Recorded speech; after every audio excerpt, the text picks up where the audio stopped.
Quad on the set action.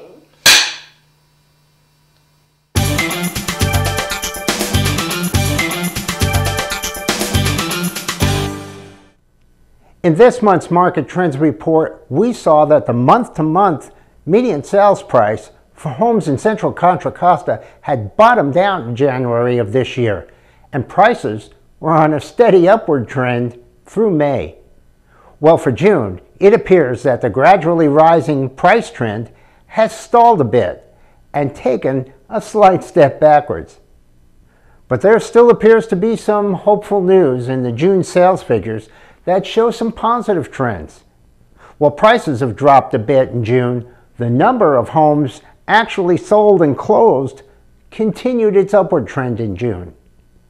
Furthermore, as we can see from this chart, the number of new contracts signed in June also continued an upward trend. And not just for the past few months, but actually on an overall year-to-year basis. Does this trend represent an actual increase in demand? Well, it might seem that way when you look at this next chart that shows a drop in the inventory of homes available for sale. Increased demand with lower inventory? Is this perhaps a prelude to higher prices and a change in the market? If I knew the accurate answer to that question, I'd be somewhere else. In this crazy market, anything can happen, bad or good. But looking at these trends, one might reasonably conclude that barring some additional economic catastrophe, maybe the worst is over. Well, realistically, if you need to sell your home right now, it's still not a great time. If, however, you're on the fence about buying a home of your own, maybe you should think about climbing off that fence in the near future to take advantage of these low prices and great loan programs while there's still a reasonably good amount of inventory to choose from. In other news, it hasn't been publicized much, but the so-called super-conforming loan limits for FHA, Fannie Mae, and Freddie Mac mortgages that were increased to the current $729,750 during the economic crisis are now scheduled for a dramatic drop back to $625,000 unless efforts are successful to get politicians to make this permanent.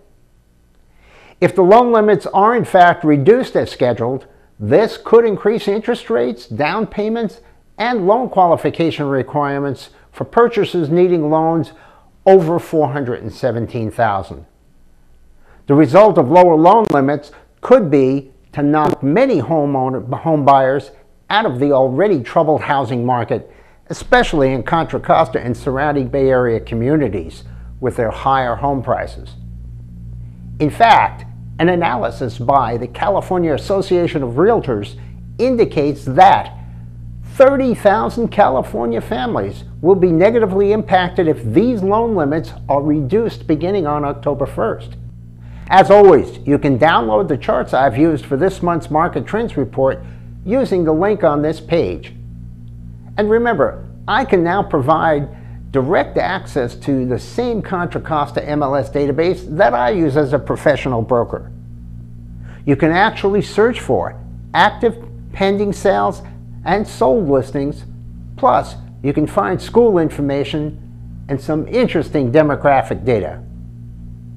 This information is updated every 30 minutes, and you'll get daily emails of any updates to your searches delivered right to your inbox.